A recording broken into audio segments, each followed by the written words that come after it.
Okay, so today we are doing notes and next notes on exponents, which are roots and their rules.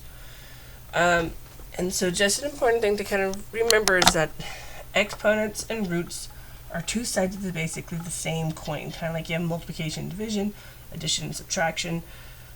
Roots and radicals are the undoing of exponents, basically.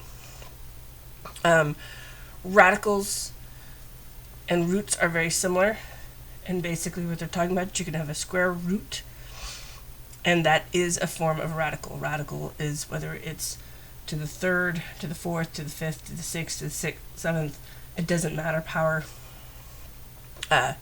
Roots, usually you'll hear it more just in reference to square roots. So if you can kind of put those two concepts together, then it makes life a lot easier. Of going, okay, this isn't new just because it's to the fourth power. Okay.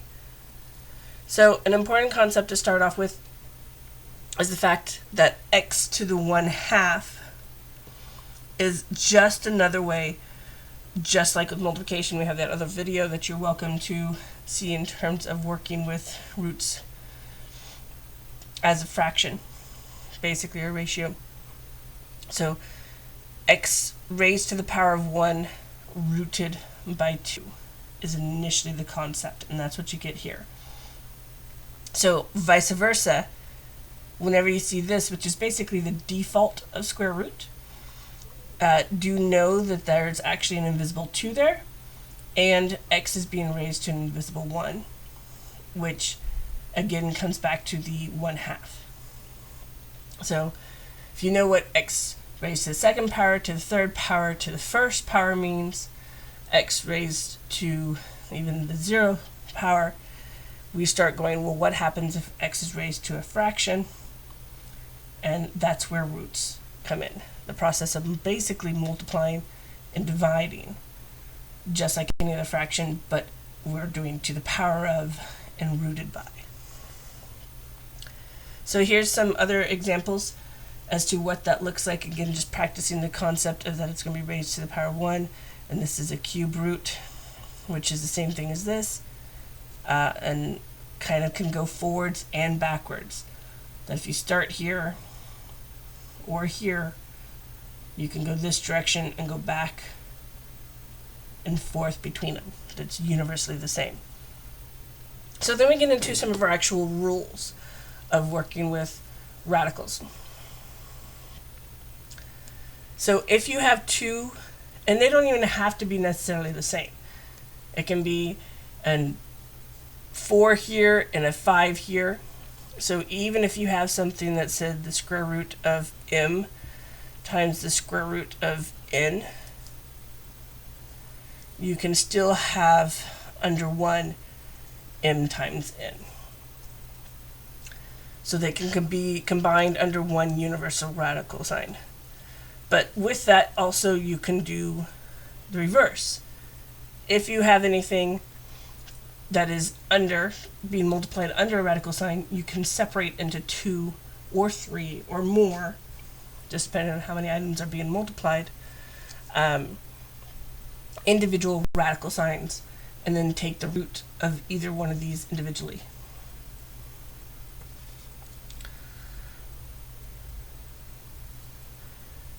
Please feel free to pause the video at any time to get any of your notes written down.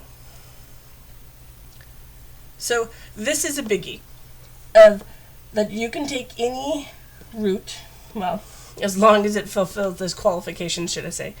But technically, you can take any number that is being rooted, and you can write it as a factor, which means at least 2 or more items being multiplied together to create it. And the trick, though, is you want to write as a factor where at least one of them matches the requirements of the radical. So whether this was a third, then you would want to make sure that you can break this down as to a third. Well, that one wouldn't need it to be in that situation. But you want to be able to try to find factor that matches the radical. And that way you could actually take the root of it and simplify this radical if you can.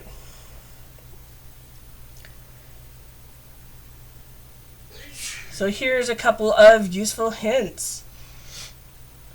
So if you had something that looks like this, since this is a square, we're looking for a perfect square in this situation. 4 is a perfect square. So we say of the factors of 20, we could do this and break it down and simplify it. At least one of them has to be a perfect square if you're taking the square root.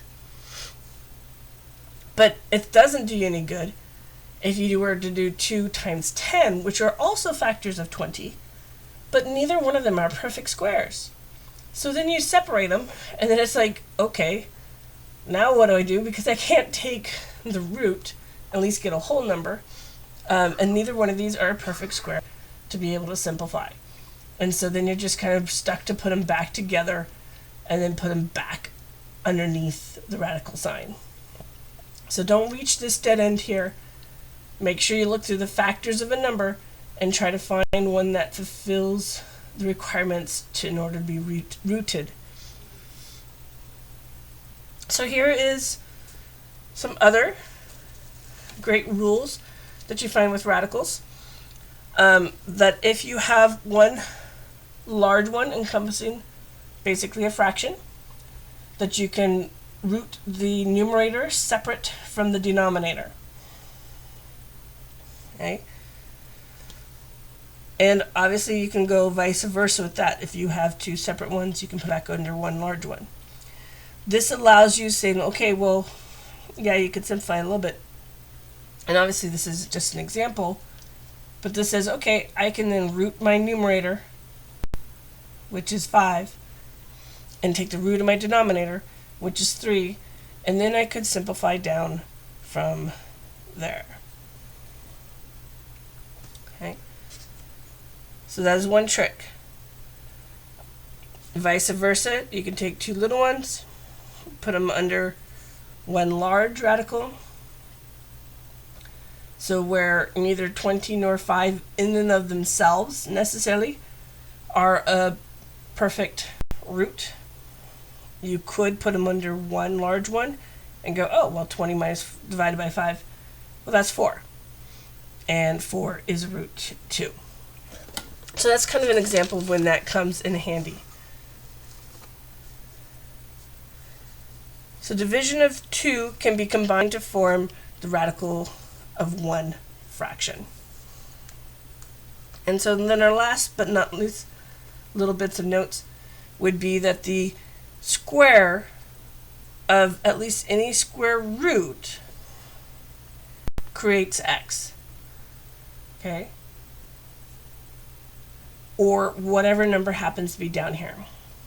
And so what this initially looks like, and I have it back up the top and I'll show you in just a moment, and that this applies down here too, that if I have a third power in my exponent and I'm rooting to the third power, then it's going to be canceled out. It's going to cancel out.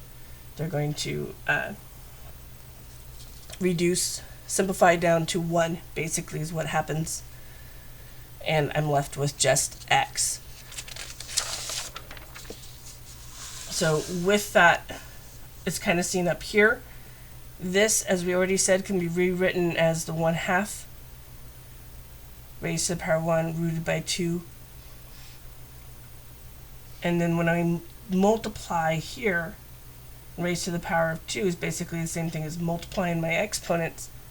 I get 2 over 2, which simplifies down to 1, which just leaves us with the x out. And that's kind of an example of what's going on there. All right. So these are exponents and their roots. I hope this helps for your notes.